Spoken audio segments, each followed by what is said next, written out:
All right. Happy Victory Monday, Broncos country. Sure doesn't feel like one, but we're about to get into that next. The Broncos steal a win from the Houston Texans in quite a game, and we'd like to talk about it all with you. Welcome to the Broncos therapy session. I'm Bree Maces with Zach Seegers and Joey Richards. Guys, how are you doing this evening? Yeah, I think you kind of nailed that, Bree. It doesn't really feel like it. It feels like we just lost or something. Okay, so sorry. It's just, damn it, I keep doing it. I'm so sorry, but it just tied in so well.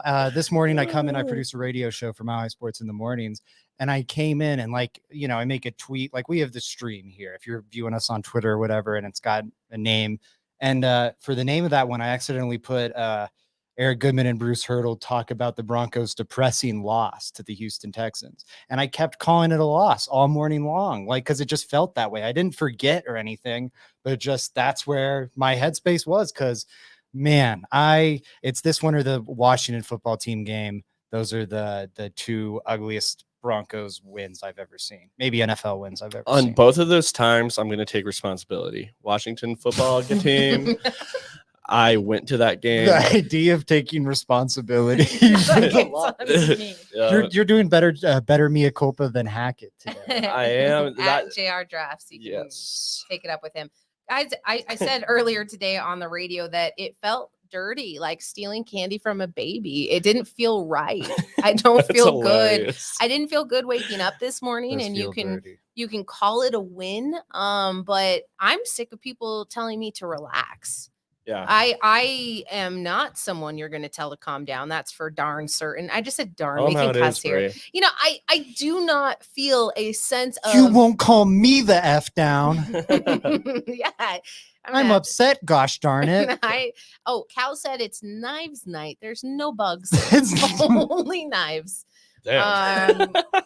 Cal's after my heart with that one. I am all down. Drop your knives in the chat, everybody. Let's get some knives in the comments. This is a great reminder that if you're watching over on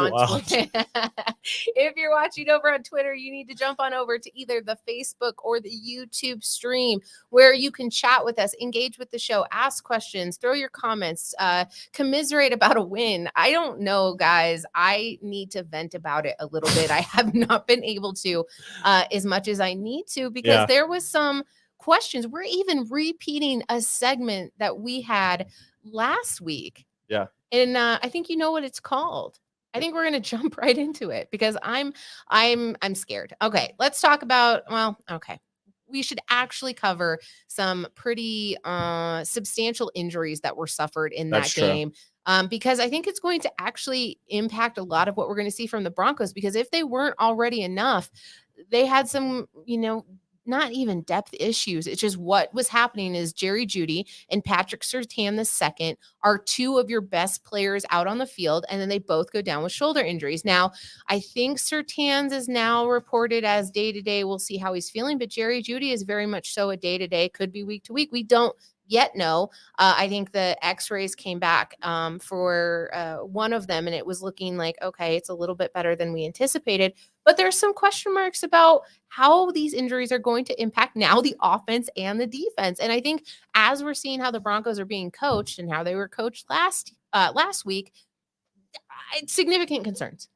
Very, very, very significant concerns, to say the least. Like, seriously, I think you started off right, Bree. It does. It doesn't feel like we should be, I don't know, like after a win, I expect to come in here and just be hyped up with you guys. Mm-hmm.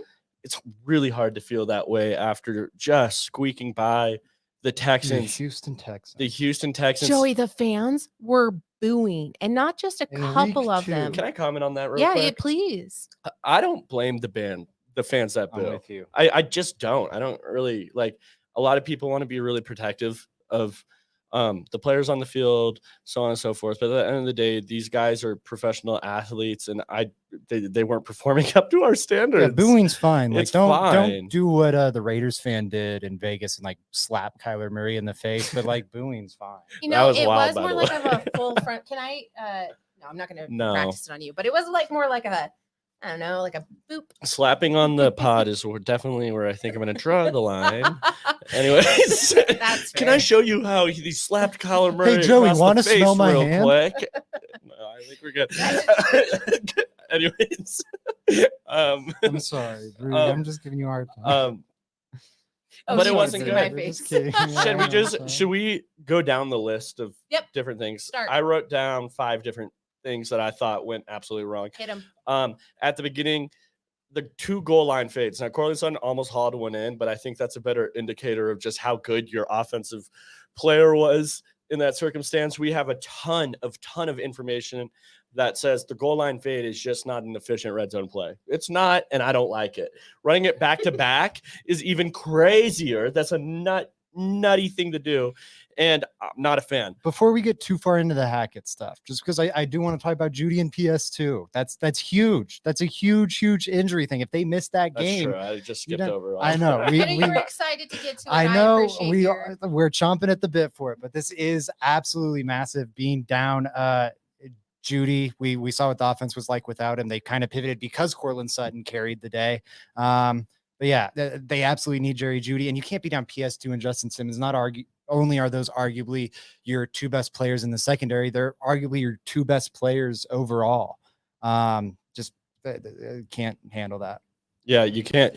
And I mean, I will say it was kind of the bright side of that is that they aren't like both of them aren't substantial injuries. We're not looking at like an IR for either of them or anything like that. They said day to day for both. Considering that we didn't know beforehand, I guess that's pretty good news, right? Mm-hmm. So that's exciting. Last night we were not in good spirits. This morning when I woke up, not good spirits. I heard Patrick Surtain is hurt, and That was crazy. I thought about walking straight to the ledge. You don't believe Twitter. Twitter was telling me everything that, like, I don't know. I woke up this morning and I saw a tweet saying that Surtain was going to be on IR, and I was so sad. It was like bad vibes. Yeah. I was like, because you can't manage that. Like, I know Damari Mathis looked good in week 1, or not week 1, but week 2, but you can't take your best cornerback off the field, especially when it's a player of Patrick Surtain's caliber, replace him with Damari Mathis for a whole season and think you're going to be fine. That's nightmarish. Yeah. Anyways, can I hop into my Hackett let's slander? Go. Can I slander time. Yeah, it's time to go. I can do it. All right. We're doing segment for the 2nd week in a row, the hacketing part 2.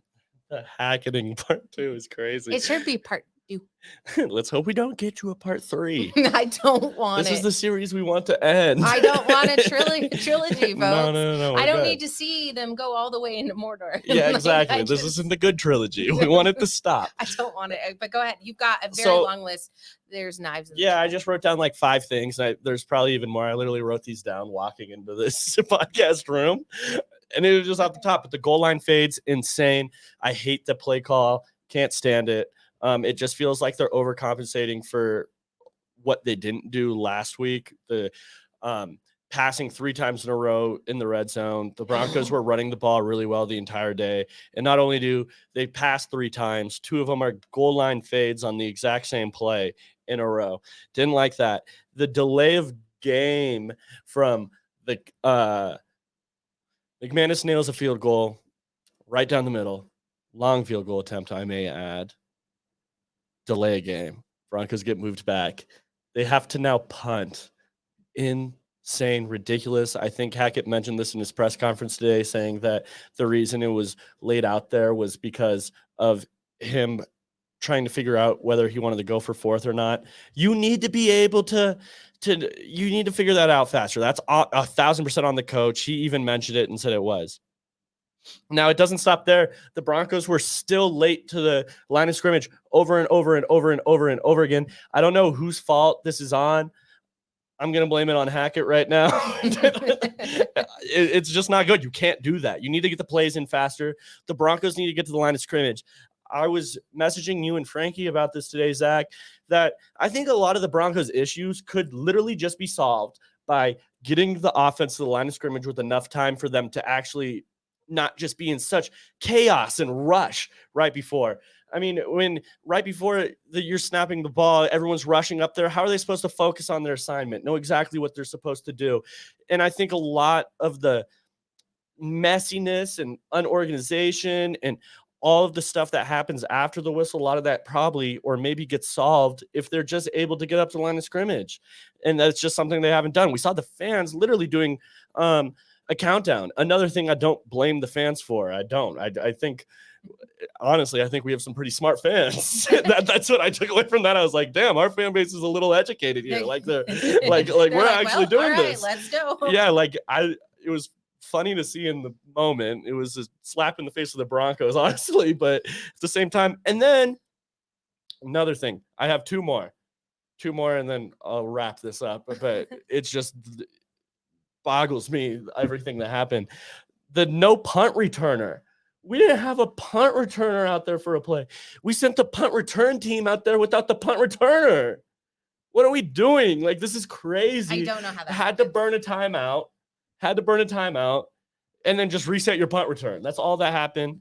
And the other thing I'll do, the Andrew Beck option.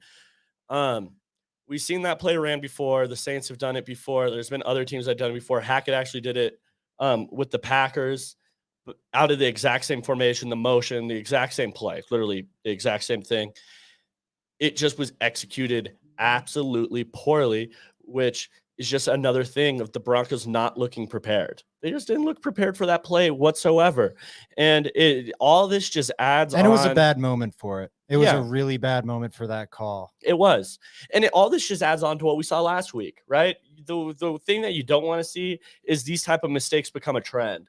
And right now, it's kind of pointing that direction. It's heating up. Yeah, and I think fans have all the right in the world. I see a lot of people, calm down, it's the second game, blah, blah, blah. Fans have every right to feel disappointed with how the coaches have performed to this point. It's the worst 2-game debut to a head coaching career I've seen. I have yet to see anyone name a worse one. And before, because I had some people in my comments being like, well, he's 1-1. That record has nothing to do with the coaching whatsoever. This coaching performance, the fact it was even close to being 0-2 is a testament to how bad the coaching staff was. The Broncos, when you look at yardage metrics and DVOA, DVOA has the Broncos as the 11th best team in the NFL right now because they're moving the ball pretty well and the defense is playing awesome. But they have barely beaten the Seahawks and the Texans. Why? Because coaching has been that bad.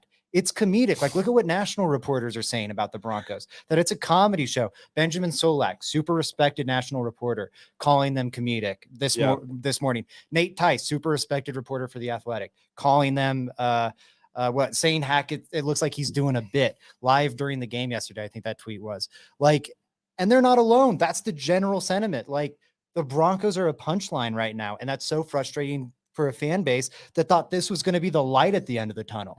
It's this was light at the end of the tunnel. You walked out and then a clown threw a pie right in your face immediately.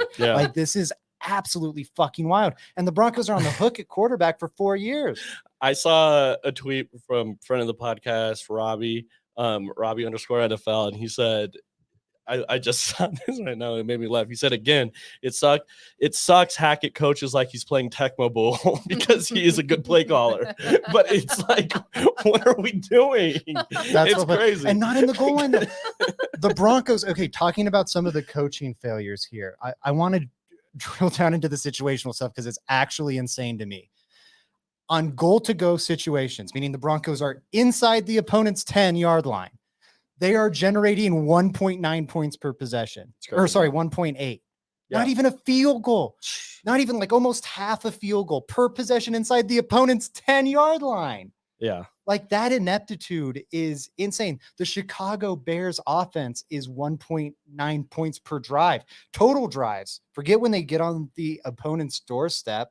If you want to go into DVOA again, the number they broke DVOA with how bad their red zone offense is. Their goal to go offense is minus 238%. 0 is standard. I have never seen what they are doing right now. They're just breaking football. It's insane. On 3rd and 1 or 4th and 1 situations, they've had 7 plays. One was negated by penalty, opponent penalty. We'll call that a neutral outcome. They had Javonte get a 2-yard gain one time. That's a positive outcome. The other 5 failures. 1 for 6, if you want to expunge that one penalty one. 1 for 6 on end one situations this year. Yeah. I don't know. Can't do it. Guys, I need to jump into the chat here. Cal said, "Mad Joey, good Joey, best Joey even." So, Joey, you're speaking to everyone who wants to hear what you have to say right now. Zach, too, they are really enjoying the vibes. The Hacketing is my least favorite horror franchise. That's from our friend of the program, Frankie's Films, Frankie Abbott. Thank you, Frankie, for stopping on by. Indy says, "Feed me my slop." I think we're doing just that, my good sir. Happy to have you in the chat. Yeah, I like the forks and knives and the plates in the chat. Can too. I? So, yeah. if Hackett does this again, what is our next podcast emoji? I don't even want to know if we're already at knives. Yeah, no, pitchforks, torches. There's some crazy emojis. Zach, mad too. Vibes are immaculate. November Revolution emojis. I might have my history. We goal line fades and January? shotgun runs at the One Galaxy Parade. Cal's gonna make fun of me for not knowing what month it was. But yeah, I can't believe what we saw. It really is, I think, the worst coaching display I've seen through 2 games in NFL history. And I wanna I don't know. That's saying a lot considering you've only been alive, 20 years. The argument for optimism is it wasn't this bad in the preseason. That's crazy. See, if that's your only optimism, that's you. wild. I'm with you.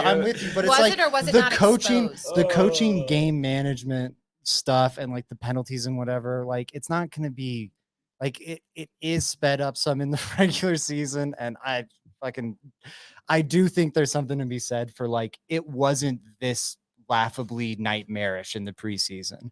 It wasn't even close. It was fine.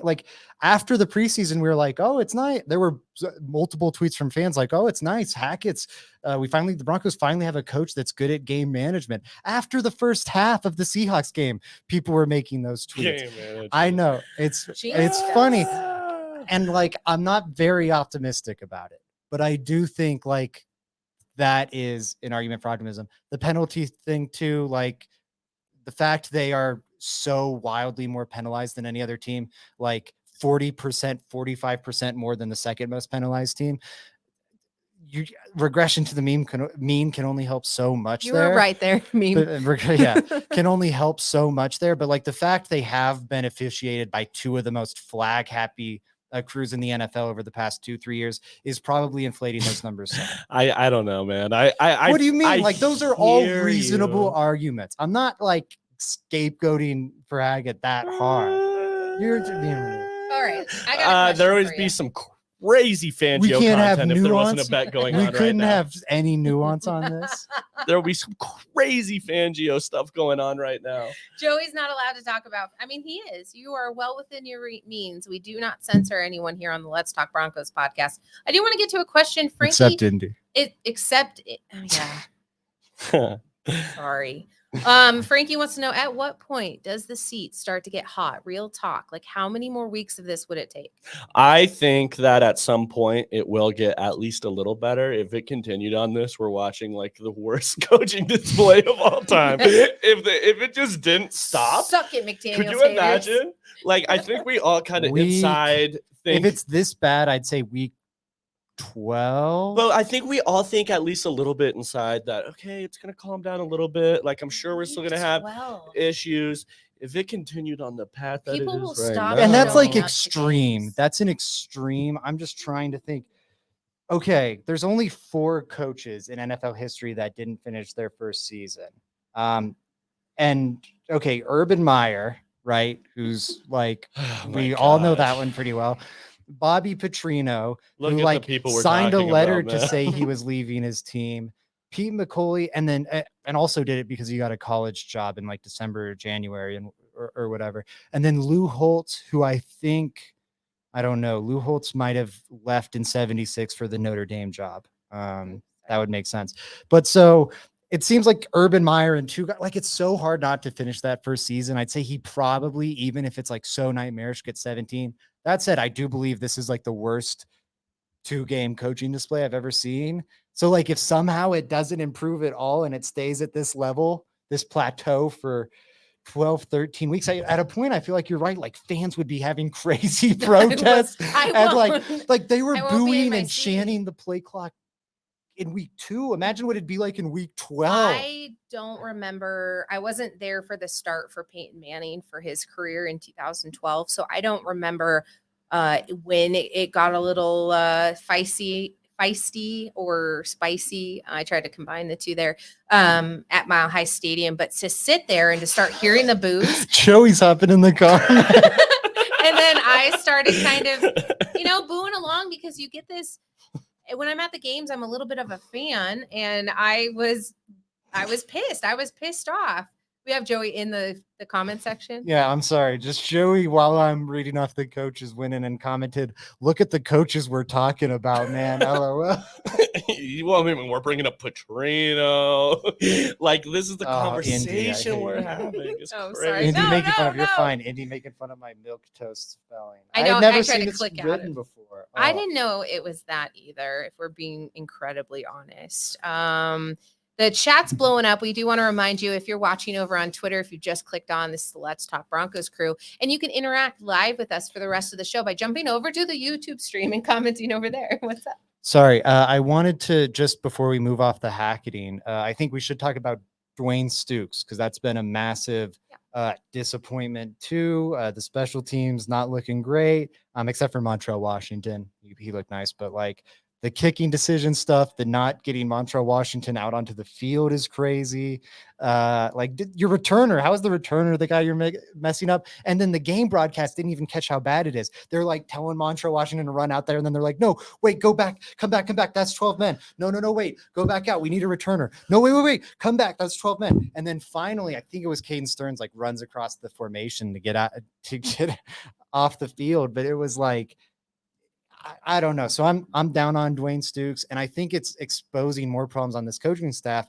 It was obvious, there's this lack of experience on the staff, but now you've got no one to turn to. Like, if you want to offload some stuff from Hackett and maybe give someone else play calling duties, which I think is probably the most sensible solution, it's like, okay, I guess we're promoting passing game coordinator Clint Kubiak. That's like the only guy I have faith in to step into a bigger role. And then lastly, Ejiro Evero is looking good. He is the shining bright spot on this coaching The defense cannot continue to carry the Denver Broncos. I think that is been a proven fact, that the skill set in the roster here it's not a long-standing option. It's not a long-term fix here. So that's why I think it's frustrating, and I've almost lost a little bit of my optimism, because usually I'm the one coming in here being like, all right, let's go. Let's think about how this can get better. My only sense that I'm clinging on to is that this is an entirely new process that we knew was going to have a little bit of a slow start. And maybe these errors are just ironing themselves out right to start. And then you know that you have to go a couple of more weeks in, you got to get past the Raiders game until it finally hits you of these things cannot be repeated again. The fact that we're seeing the same type of mistakes is frustrating. So if they play like this, they're going to be 1-4 in 3 weeks, 2.5 weeks. Yeah, for sure. Yeah. All right. Let's get off hacketing for just a second. Wait, I'm sorry. Oh God. Joey, you need to say this gold. Or it is kind of funny to just see it pop up in the YouTube. I'll go ahead. And Joey Richard says, how you send the punt return team out and get confused on if the punt returners. Yeah. Thank you, Joey. Appreciate the support on the show. You're a real one.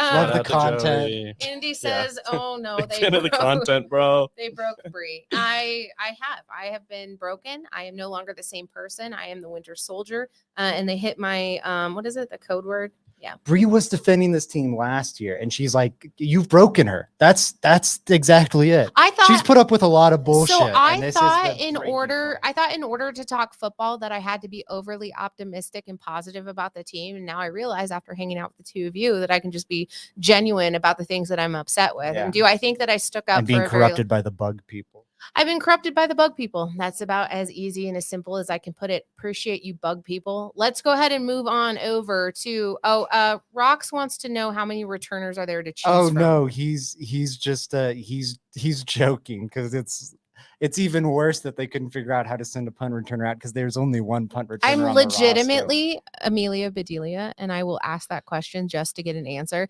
until I realize what a stupid question it was and that they got me again. Fooled twice. I just can't.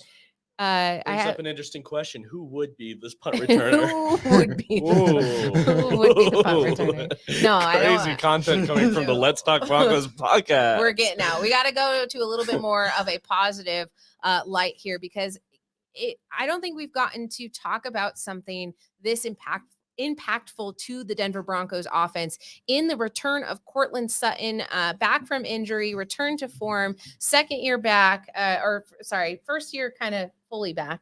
Yeah. Because he had a little bit of a slow start there. But talk to me a little bit about what you saw out of Cortland Sutton, how he stepped in the absence of Jerry Jeudy, and kind of what this means for the offense in general. If Cortland is doing well, he's heating up, he's having games. Next step, touchdowns. All right, I'm about to bitch and complain again real quick. Great.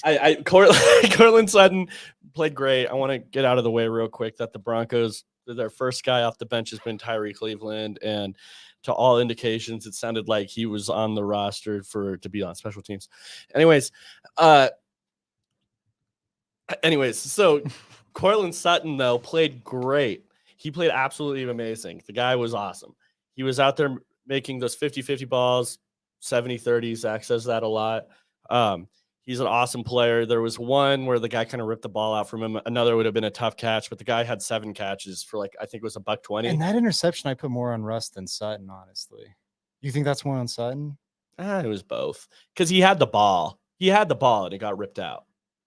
No, that's fair because he had it, and then on his way to the ground, it kind of It got bobbled ripped up, and out. that's when it got grabbed. No, you're right. It was a little of both. Like Russ could have put him in a better situation, but Cortland should have probably brought that ball down. But at the same time, the back-to-back goal line fades. Yeah, Frankie's he was making a request. He was. I mean, it was the back-to-back goal line fades were insane. I talked about that earlier. Ridiculous. We know now. We have enough information to know that the goal line fade is not efficient. Why we keep running this is crazy. We got almost lucky that first time. It wasn't lucky. Sutton made a great play on the ball. But at the same time, the fact that you're putting your players in a position where they have to make that play on the ball while getting their feet in is why it's an inefficient play. It makes no sense. And it's impressive that he was even able to pull that down and be a big toe away from getting the touchdown. Going back to his performance as a whole, though, Cortland Sutton was awesome. They had to get him the ball. They didn't have any other guys for reasons I alluded to earlier. And he really stepped up and he played his role. Cortland Sutton looks like that guy we all thought he would. He's an awesome football player.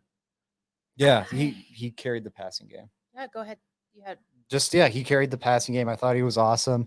I was thinking about the consistent goal line fade problems and everything on the 1 yard line, and them just keep throwing the ball and doing all this wacky stuff. And it made me think. It feels to me like Russ wished on a monkey paw to get out of Seattle, and now his weird twisted curse is that he constantly has to relive Super Bowl 49. And that ending, and just throwing the interception at the 1 yard line every game for the rest of his career. But no, I don't. Cortland Sutton had a fantastic game. I'm not going to blame him for the goal line fades. And I know you weren't, but he's not calling the plays. He did his best on those. Nearly came down with it. Carried the offense when they absolutely needed it. In the moment Jeudy went down, it was wow, they can't do anything because Washington or not. Goodness, I'm thinking of the last sloppy game. Houston was loading the box, really overloading to stop the run. And the Broncos didn't have a counterpunch until you started getting those explosive shots to Sutton. And that opened up the whole offense. And I'm hoping that moment, sparked something for the coaching staff, gave him a little eureka moment of oh, we should run the ball and let Russell Wilson operate off of that. Cause he's he's more of a counter punch player at this point in his career. Yeah. Can I say that in both weeks too, Cortland Sutton drew huge, massive PIs. Great point. It's a big thing. It counts as all. It should come up on the stat sheet. I need the petition for that. It really should, because it's so valuable. It is that's a ton of yards they picked up on both of those in Seattle and this last game against Houston. Massive plays. Broncos weren't able to convert touchdowns out of them, but at the same time, they should have. Those should have been 7 points each time. It's as valuable as if you'd caught it. Yeah, and you have to credit Cortland Sutton for drawing it. You do. I think that should be a stat. If you're drawing PIs consistently, that's a really good thing. Like, I don't know. It's crazy that that's the type of stuff that just doesn't pop up and we don't give credit to players for. And not just that, it's a massive part of the reason the Broncos penalties haven't hurt them even more. They are first in every like quantity metric for penalty. I already said it, 40% more penalized than any other team in the league. Yeah. Which is absolutely insane. But when you look at the yardage, they're like 7th in net yardage. And the reason why they're actually not getting burned that bad from a yardage perspective in terms of penalties is because Cortland Sutton keeps drawing 40-yard penalties, which really shifts the penalty battle. And I do think that's been an important part to mitigate all the undisciplined play. So Sutton, I mean, and Judy too. I hope we get healthy Judy back here shortly, because that tandem is something I'm really excited about with this team right now. For sure. Despite all the slop, those are nuggets of gold in the slot. There's things to look forward to, and as long as Russell Wilson is not airing out his receivers, they should be fine. I'm still going to stand on there was a couple of balls that were placed in a little bit of a concerning area that, yes, I understand that if that is a strength of one of your players, it's a fantastic time in order to do so. I also think that you see the potential for players to get injured when we don't have the room to lose them. So that is my only frustration that I will pick there. And Cortland shouldn't have to work that hard for his receptions, even if he can. Yeah. No, you're right. You can't say like, I get people want to like say it's all Hackett's fault or it's all Russ's fault, right? Sure. And I mean, I outlined the reasons why we should all be upset at Hackett after these last 2 weeks. I mean, we still expected more from Russ, and we're gonna get into risers fallers tomorrow. Yeah, we'll do risers and fallers tomorrow, so you can check on who we think was stock up and stock down. Yeah. We have more to talk. Oh yeah, sorry, my bad. I thought you were wrapping it up. My bad. No, I'm not ready to get out of here just yet. I mean, unless y'all are, then I'll go watch some Monday Night Football. Yeah, we gotta get that JJ. Let's go to the other side of the ball here with the defense, dark side defense.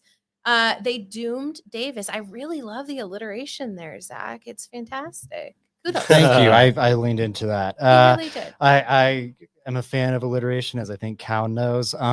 Yeah, they looked fantastic. I'm buying into this defense. I think the talent there is really good. Randy Gregory and Bradley Chubb, I think, are thoroughly outperforming expectations. I'm absolutely loving what I'm seeing from them. I'm loving getting to talk with those guys and like seeing their bond in the locker room. You can tell they're really close. That whole defensive front is DJ Jones and Draymond Jones too, of course, and they've been so fantastic. DJ Jones outperforming expectations. I think Draymond Jones being lights out.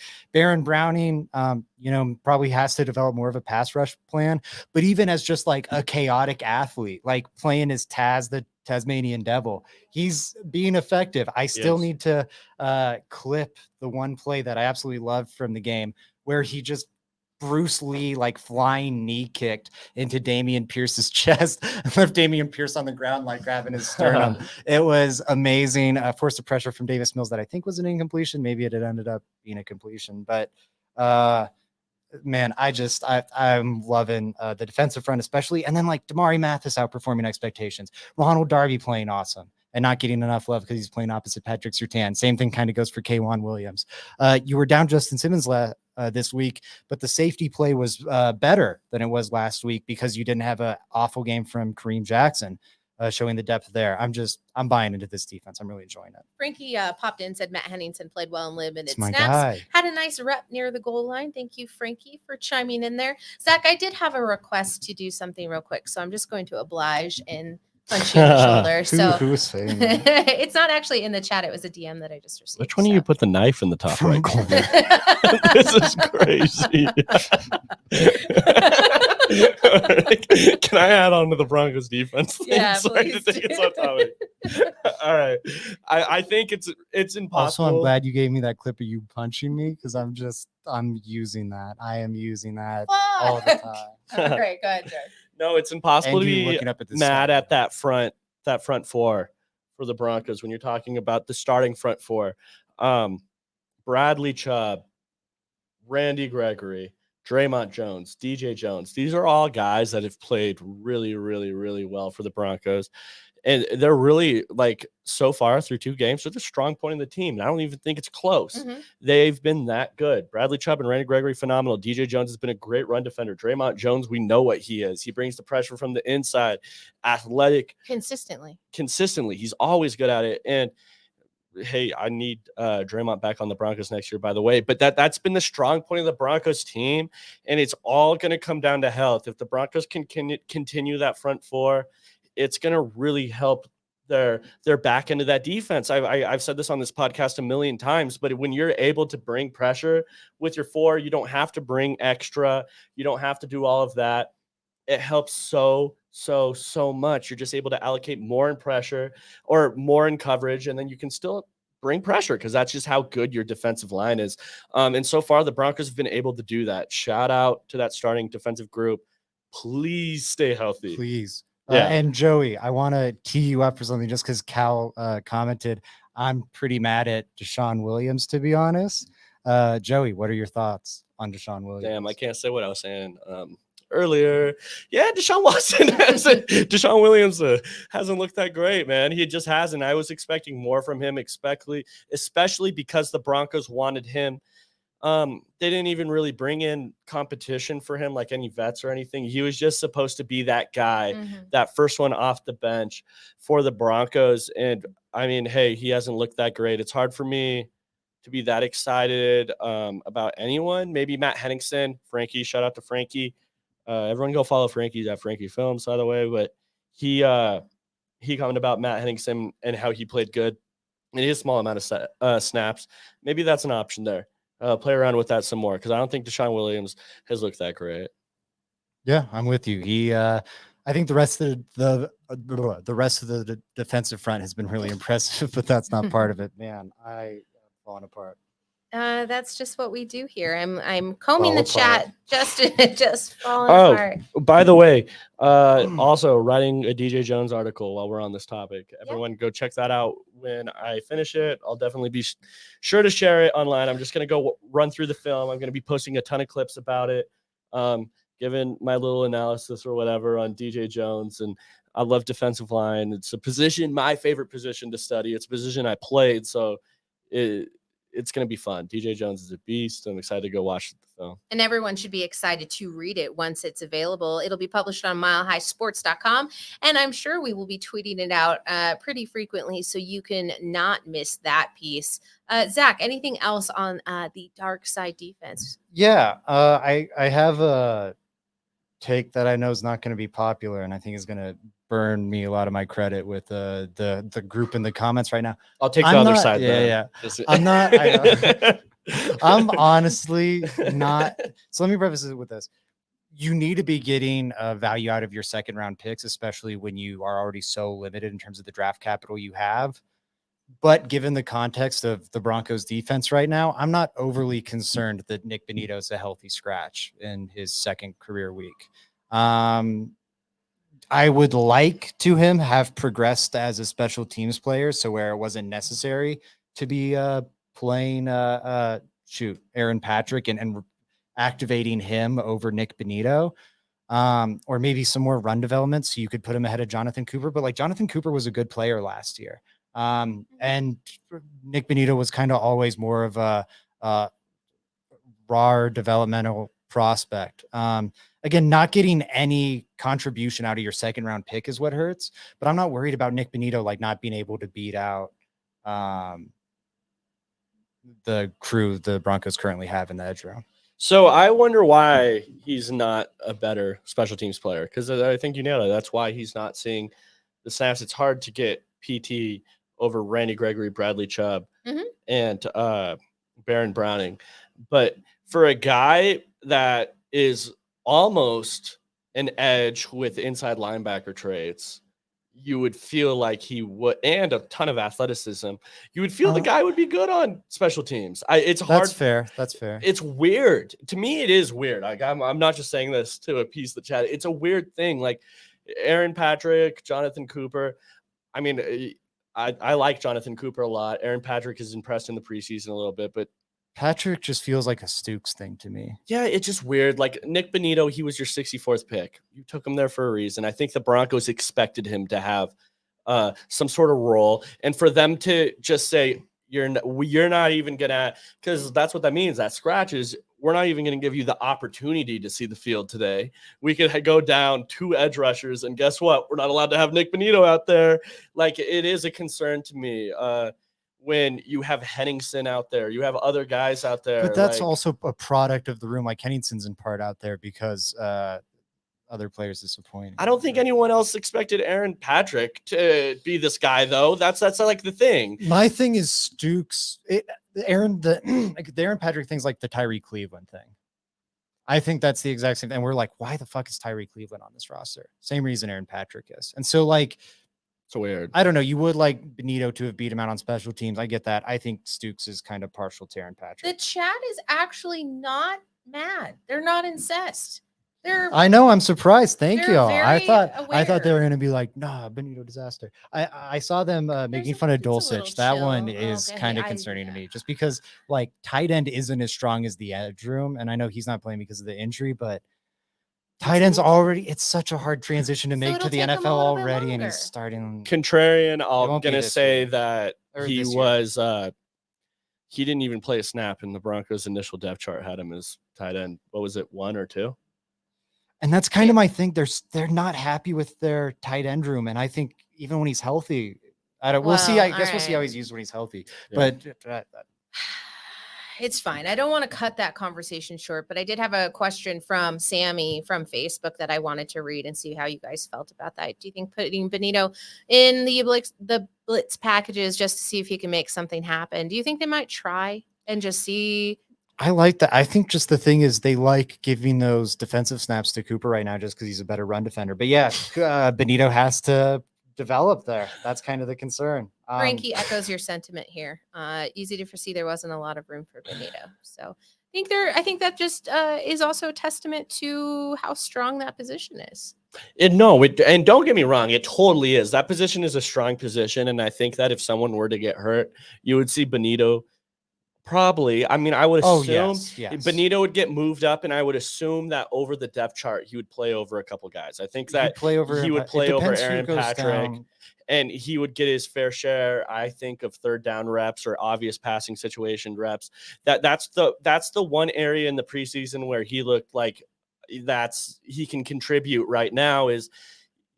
You can't take away emergency backup plan, expecting Browning possibly not to do so fantastic there at the edge. Yeah, no, for sure. I think the Broncos obviously allocated a ton to there.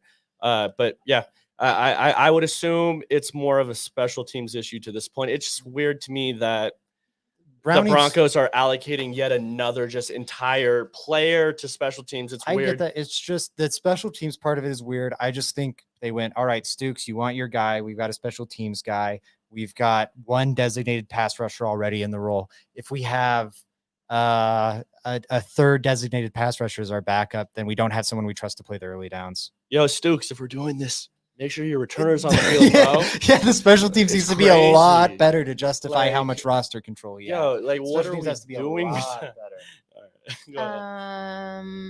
Yeah, there's a lot of back and forth going on, but nothing I can pop up there on the screen. That's all right, guys. Appreciate you. Thanks for engaging. You're the best. Lots of slop. Love the slop, y'all. Yeah, there's a lot. I think it was needed. I think after Sunday, I feel a little battered and bruised. I called Broncos country a little battered and bruised. I felt like I had been through it this morning. And then the injury news and then just the frustrations. I'm at a point where gotta take a deep breath, have to get ready for it. Next Sunday, it's going to be Sunday night football. So we're going to have that to look forward to.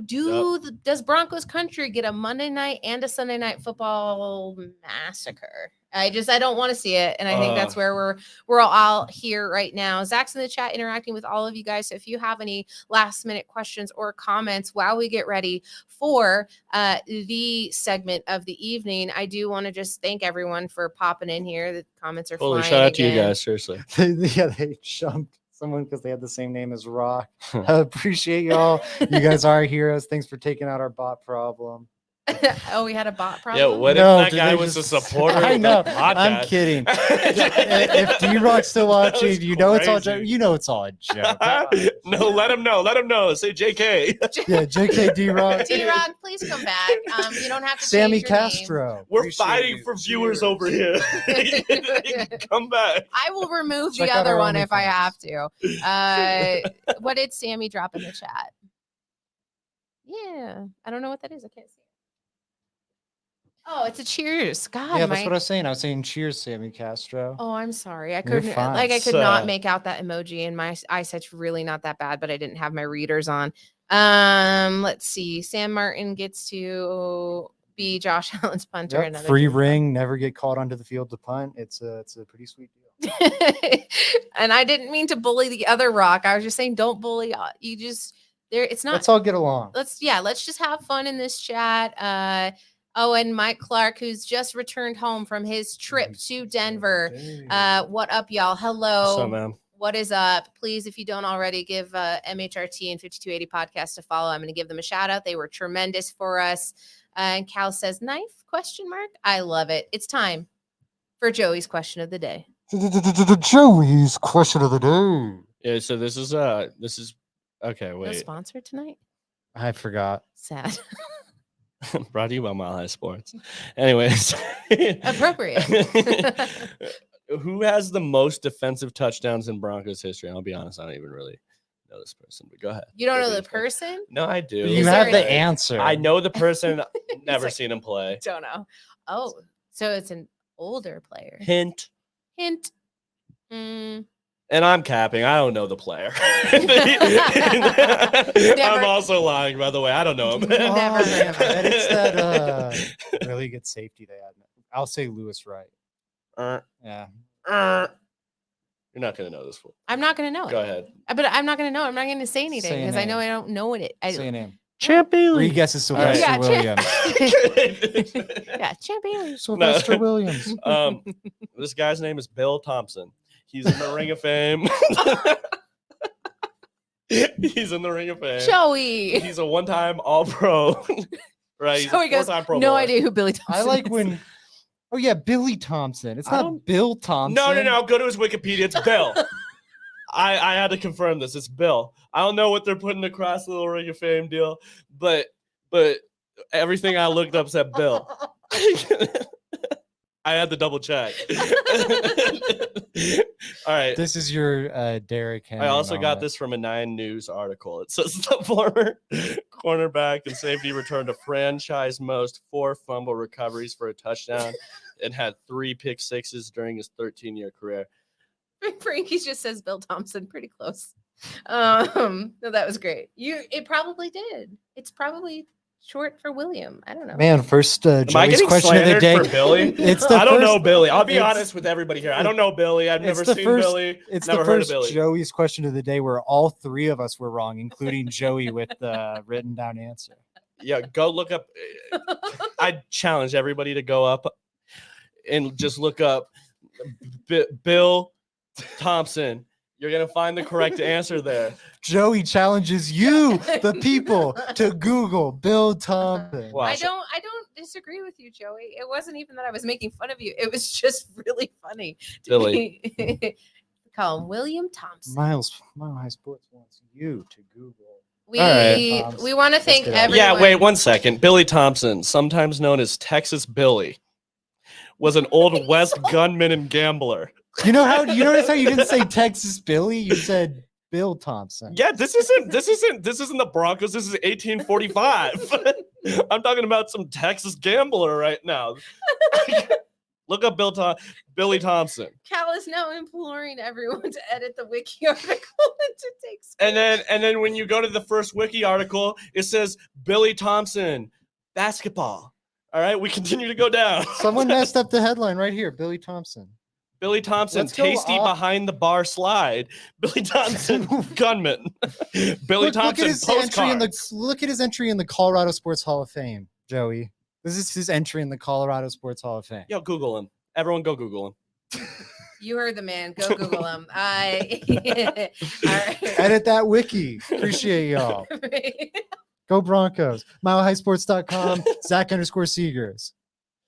JR Everyone go, Drafts. yeah, JR Drafts, writing Mile High Sports, writing about DJ Jones. Mile High Sports Fan Cave 1 to 2. Let's Talk Broncos, 6 p.m. Mountain Time. We'll see you tomorrow, we'll see you tomorrow. We'll see you Wednesday. We won't see you Thursday, but we'll see you Friday and Saturday for a special game preview. It's been an absolutely hysterical evening. Go watch some Monday Night Football. We'll talk to you tomorrow. Let's go Broncos. And I'm not saying We're not doing it today. Bye. That's enough. Bye. Andrew Beck's a bum.